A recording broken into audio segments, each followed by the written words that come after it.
Guys welcome back to my channel. তো আজকে হচ্ছে আমাদের নেপালের লাস্ট দিন। আজকে আমরা বেরোবো।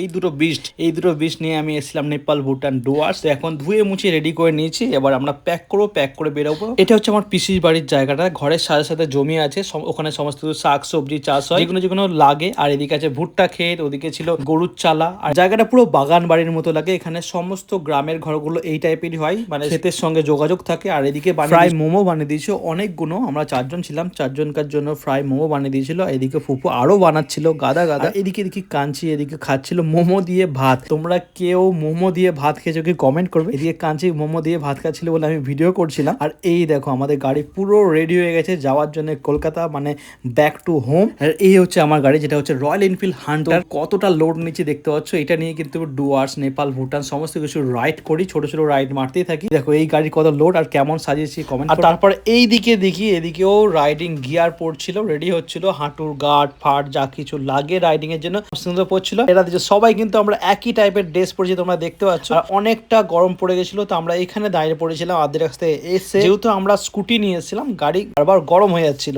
আমরা 100 কিলোমিটার পর দাঁড়িয়ে দাঁড়িয়ে যাই, আমাদের কোনো প্রবলেম হয়নি। তোমাদের যদি স্কুটি থাকে তোমরাও ট্যুরে আসতে পারো স্কুটি নিয়ে। তারপরে আমাদের পেয়ে গেছিল খিদে, তারপরে খেতে দাঁড়ায়। তো আজকে ব্লগটা এইটুকুই। কেমন লাগলো অবশ্যই কমেন্ট করে জানাবে তোমরা।